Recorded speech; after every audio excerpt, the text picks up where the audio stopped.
जरा सोचिए, एक ऐसे समंदर के बारे में जिसकी लहरों में सिर्फ पानी नहीं बल्कि यूरोप का पूरा इतिहास, उसकी दौलत और उसका आने वाला कल सब कुछ छिपा हो। आज हम उसी नॉर्थ सी यानी उत्तरी सागर की गहराइयों में उतरने वाले हैं, जो सही मायनों में यूरोप का असली पावर सेंटर है। जी हाँ, ये कोई मामूली समंदर नहीं है, बल्कि एक जिंदा जागता किरदार है जिसने सदियों से यूरोप की कहानी को गढ़ा है। तो चलिए इस दिलचस्प सफर की शुरुआत करते हैं और नॉर्थ सी के रहस्यों को एक एक करके समझते हैं। तो सबसे पहले ये सागर आखिर है कहाँ? नॉर्थ सी यूरोप के उत्तर पश्चिम में है। इसके एक तरफ ग्रेट ब्रिटेन है तो दूसरी तरफ नॉर्वे, डेनमार्क, जर्मनी, नीदरलैंड्स और बेल्जियम जैसे देश हैं। असल में ये अटलांटिक महासागर का ही एक हिस्सा है जो सीधा यूरोप के दिल तक पहुंचता है। तो चलिए सबसे पहले कुछ आंकड़ों पर नजर डालते हैं। इससे ये समझने में आसानी होगी कि ये सागर आखिर कितना बड़ा और कितना जरूरी है। अंदाजा लगाइए, ये सागर इतना बड़ा है कि इसमें कई देश समा सकते हैं। लगभग 5,70,000 वर्ग किलोमीटर। इसकी लंबाई करीब 960 किलोमीटर है और इसकी औसत गहराई 95 मीटर है, जो इसे व्यापार और एनर्जी के लिए एक बिल्कुल सही जगह बनाती है। अच्छा, अब इसके साइज का अंदाजा तो हो गया। तो चलिए अब थोड़ा समय में पीछे चलते हैं और देखते हैं कि कैसे इस समंदर ने यूरोप के इतिहास को अपनी लहरों से एक नई शक्ल दी है। एक जमाना था जब ये वाइकिंग्स के हमलों का मेन रूट था।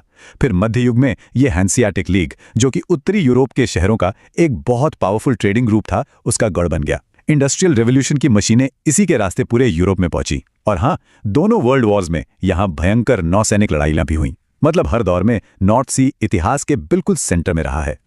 तो ये तो हुई इतिहास की बात, लेकिन आज के दौर में भी नॉर्थ सी यूरोप की इकोनॉमी का सबसे बड़ा इंजन बना हुआ है। इसकी गहराइयों में एक ऐसा खजाना छिपा है जिसकी कीमत खरबों डॉलर में है। जी हाँ, हम बात कर रहे हैं तेल और नेचुरल गैस के उन बड़े बड़े भंडारों की जो यूरोप की एनर्जी की जरूरतों को पूरा करते हैं, और ये हर साल अरबों डॉलर की कमाई का जरिया भी हैं। ये कहानी शुरू हुई 1950 के दशक में, जब यहां ऑफशोर ड्रिलिंग शुरू हुई। ब्रिटेन के ब्रेंट और नॉर्वे के स्टैटफ्योर्ड जैसे तेल क्षेत्रों ने न सिर्फ इन देशों को मालामाल किया, बल्कि पूरे यूरोप को एनर्जी के मामले में सेल्फ डिपेंडेंट बना दिया। इससे हुआ ये कि ग्लोबल पॉलिटिक्स में इन देशों की हैसियत ही बदल गई।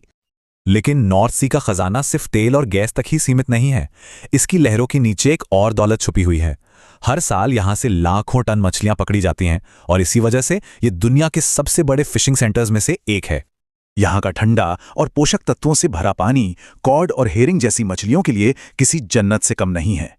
ये इंडस्ट्री नीदरलैंड्स, डेनमार्क और ब्रिटेन जैसे कई देशों की इकोनॉमी की रीढ़ है। पर इस समृद्धि की एक कीमत भी है।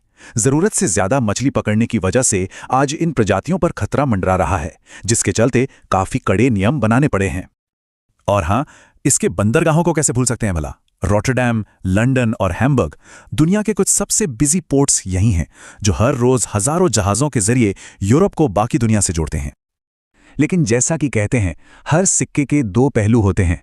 इस बेहिसाब तरक्की और समृद्धि की एक बहुत भारी कीमत भी चुकानी पड़ी है। और अब कहानी का रुख उस स्याह सच्चाई की ओर मुड़ता है जो इस सागर के भविष्य पर एक बड़ा सवाल खड़ा करती है। सवाल यही उठता है कि इस समृद्धि की कीमत क्या है। और यही एक ऐसा सवाल है जो हमें समंदर के दूसरे यानी कि काले पहलू की तरफ ले जाता है। तेल का रिसाव, फैक्ट्रियों का जहरीला कचरा, इन सब ने इसके पानी में जहर घोल दिया है। प्लास्टिक का कचरा समुद्री जीवों का दम घोट रहा है।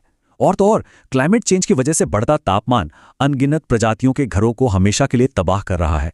आज मछलियों से लेकर समुद्री पक्षियों तक सबका अस्तित्व दांव पर लगा है। लेकिन उम्मीद की ये किरण अब भी बाकी है।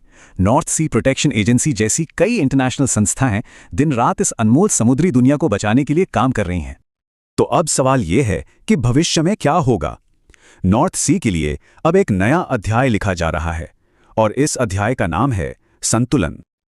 और ये बदलाव बहुत दिलचस्प है। देखिए, एक तरफ तेल और गैस निकालने वाले पुराने रिग्स हैं, तो दूसरी तरफ समुद्र में खड़े पवन चक्कियों के विशाल जंगल हैं जो साफ ऊर्जा पैदा कर रहे हैं। ये फॉसिल फ्यूल के दौर से रिन्यूएबल एनर्जी के भविष्य की ओर एक बहुत बड़ी छलांग है। अपनी तेज और लगातार चलने वाली हवाओं की वजह से नॉर्थ सी आज ऑफशोर विंड एनर्जी का एक ग्लोबल लीडर बन चुका है। ये बड़ी बड़ी पवन चक्कियां न सिर्फ यूरोप को क्लीन एनर्जी दे रही हैं, बल्कि इस सागर को एक नई हरी पहचान भी दे रही हैं। तो आखिर में बात घूम फिर कर उसी एक सवाल पर आ जाती है, आर्थिक विकास और पर्यावरण की सुरक्षा, इन दोनों के बीच सही संतुलन कैसे बनाया जाए। यही वो सबसे बड़ी चुनौती है जो नॉर्थ सी और हमारी आने वाली पीढ़ियों का भविष्य तय करेगी। क्या तरक्की और प्रकृति के बीच एक तालमेल बिठाना मुमकिन है? नॉर्थ सी की ये कहानी हमें याद दिलाती है कि ये सवाल सिर्फ एक समंदर का नहीं बल्कि पूरी इंसानियत के भविष्य का है, और इसका जवाब हम सबको मिलकर ही खोजना होगा। अगर आपको ये जानकारी उपयोगी लगी हो तो वीडियो को लाइक करें, शेयर करें और चैनल को सब्सक्राइब करें ताकि ऐसी और सच्ची खबरें आप तक पहुंचती रहें।